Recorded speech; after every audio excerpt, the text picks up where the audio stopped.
So as I was doing the research for today's vlog, I actually came across a study from Cambridge University by Robert W. Howard. I'm not sure how renowned it is or world famous it is, but it was looking into why people come to retire in Thailand, why people want to become expats, and then more importantly for today's topic of why it doesn't work out for them and why they often leave. So I have a lot of personal anecdotes and opinions. I've met a lot of people that have come to live in Thailand over my 15 years here. Some of them have lasted 6 months, some of them lasted a number of years, some of them are still here. Being from the UK myself, I often focus on the UK.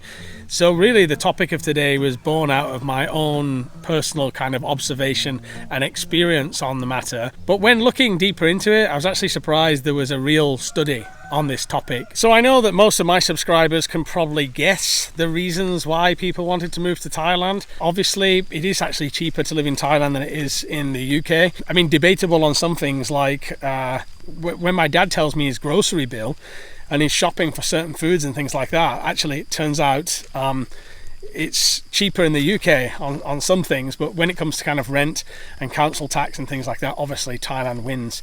And so the cost of living being quite obvious and the warm climate being quite obvious, there are a number of people that want to leave their home countries for various reasons. And I'll just take this moment to say congratulations to 2 of my subscribers. You know who you are.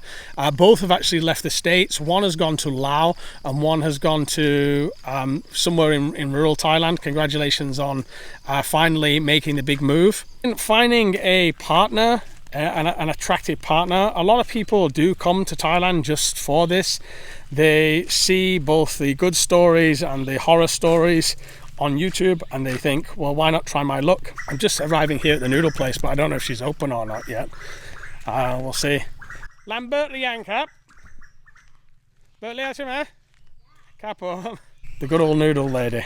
One interesting finding from the study was that even though many foreigners said it was the Thai culture they wanted to move for, and broadening their new horizons and finding new partners and things like that, the majority of the foreigners that moved to Thailand ended up socializing with other foreigners, and so making kind of bubbles, as you see a lot, like in Hue Hin you have like a Scandinavian community that hang out together. And by the way, I don't see any reason why you have to fully integrate into the Thai communities. If you're retiring over here, it makes sense to me that if you're from Sweden, you want to speak Swedish with certain friends. If you are British, you might have certain like football that you watch or something like that. So I think it's fine to have like strong friendships with common nationalities. Obviously you have a lot in common. For me in the village here, just being pleasant and polite on a day-to-day basis. I'm involved in communal village activities here, helping out as part of the community, especially if you're living in these kind of rural communities. I guess it's less so for like Hue Hin and Pattaya and Bangkok. There are certainly pockets of foreigners there, but I thought that was an interesting note from the actual study. I have a lot of long-timers on this channel, and we know that it doesn't always work out for everybody. In fact, from my personal experience with this, and obviously I have a lot of subscribers that moved to Thailand and some stayed, some moved back, I would say that probably 60% of cases that I know about personally didn't work out for the long term. It probably is even more than that, but I really don't want to be like hyperbole, and go over the top with the estimate. But I'd say 60% is a very conservative estimate for me of how it doesn't work out. One of the reasons that came back was cultural adjustment. So there's a lot of people that love to come to Thailand on a holiday, and they could stay here for 2 weeks, and it was great and it was fun. It's a wonderful time. But then when you try to do that long term for years, the cultural adjustment may be too much for them. Some of that's wrapped up with language barrier, some of it's wrapped up with just the very different nuances of Thai culture that really you don't even know about until you're 3 or 4 years in, and in my opinion you've kind of been amongst Thais for a good percentage of that. Then you're not even going to know they exist. You may be able to read some things in a book, but there are some things, and listen to some YouTubers talk about some stuff, whatever, but there are some things that are just, you feel them, is the only way I can describe it. You feel a certain way, and there's a certain where you're perceived and certain nuances to interactions, hierarchy of social status, hierarchy of age. I don't want to get into the academia of it, but there are some things that you will only become apparent a number of years into your journey, and for that, for some retirees, they're just like, nah, this isn't for me, or it's not worked out. And now on to one of the other reasons that the study showed it doesn't work out. Obviously, it's the visas. Visas and healthcare, I think we'll cover under this one. Number one, people didn't want to navigate the bureaucracy of the visa situation. Personally, I don't find the visa situation that complex. In comparison to the way sometimes it's presented on YouTube as some kind of like minefield or extremely difficult problem. However, I have the benefit of Damo doing all of the visa stuff for me. And in previous businesses that I've done, I've always had the lawyer or accountant kind of manage the main issues, or HR, depending if I was in a corporate position. But when I do ask Damo about the difficulty of it, she also doesn't seem to think that it's that difficult in comparison to the way it's presented. However, Damo is Thai, and so she is used to dealing with larger amounts of paperwork and some inefficiencies, although I dare say that, because in Buriram they've been fantastic with us. All we have to do, if we have a question, we just call them and they'll tell us, oh, you just got to do this, this and this, and it's simple. As long as you're kind of following all of the rules, the visa situation for me is not a problem. And then onto the topic of healthcare, many older expats worry about their health. In Thailand, like, I have a private health insurance and I also have social security. The good thing about social security is that if you can't get insured as you get a lot older, so into your 70s and 80s, it's harder to get insured in Thailand. Your social security, as long as you keep paying it, will actually cover your healthcare under the government system. Of course, it's got a lot of problems, so that is a kind of a good backup for smaller emergencies. For bigger emergencies, you're going to need capital, a good amount of capital. Like maybe you need access to 1 or 2 million baht at all times for any serious operations that you might have to have. And so that was the other reason that came back from the study, and I think it's a reasonable one, is healthcare and visa. So just before we get back to today's discussion on why many retirees will not make it living here in Thailand, I'd just like to mention our partners and sponsors of today's vlog, Surfshark VPN. I know many of my subscribers, especially you based in the UK, have now downloaded Surfshark VPN and are using it. Particularly now in places like the UK, where access to certain content is being prohibited and freedom of speech is being stifled, having a VPN is as useful as ever. Surfshark VPN is going to allow you to access restricted content no matter where you're searching from, but you can also use it to access different Netflix libraries from all around the world. If you're bored of your library at home, simply change your location in the top right hand corner with Surfshark VPN and get access to different libraries from all around the world and increase your viewing variety. If, like me, you travel a lot and connect to many different Wi-Fis in different hotels and airports and cafes, you want to make sure that the Wi-Fi you're connecting to is safe. Surfshark has an alert system which is going to let you know if that Wi-Fi has been compromised in any way. Surfshark VPN can be used across all of your devices, so you only need one subscription to use it on your iPhone, your Mac, or your Windows PC. And the reason that I've worked with Surfshark so long and I'm confident in recommending it to you is it's a money-back guarantee.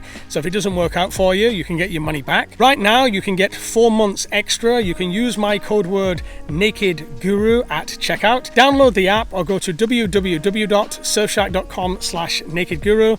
As I've mentioned, it's going to get you 4 months extra and it's a money-back guarantee. Well, the number one reason in my kind of anecdotal experience with this is missing family back home and feeling social isolation in Thailand, especially if you're living out in the rural areas. Damo did make me aware of a story of an Australian that was living out here in Thailand. It's going around the Thai TikTok streams at the moment, and it's quite big in the Thai news. This Australian guy was living out in rural Thailand with his wife, and he had enough money to retire here.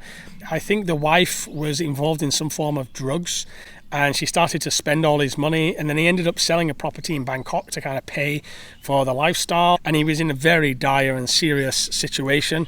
In the end, he had to contact the authorities, who arranged for an ambulance to come and pick him up and take him out, and they repatriated him back to Australia, where now, actually, I don't know if he has any finances left, but talk about social isolation.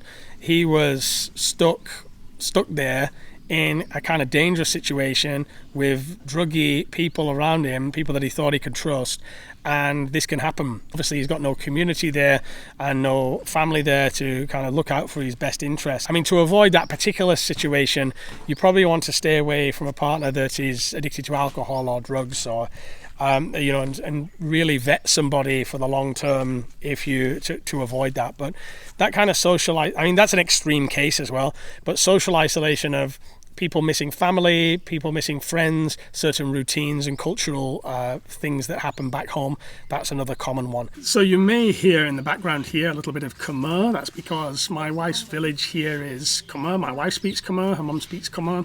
I know a little bit of Khmer. I speak Thai predominantly, Pasha Grunteb, the Bangkok Thai, but I know Mopina is the same as Majak Nai, where you come from in Khmer. One of the other reasons that it didn't work out and why a lot of the retirees left was because the unexpected costs of living. So one of the reasons they came was the cost of living, but it was the unexpected cost of living is why they left.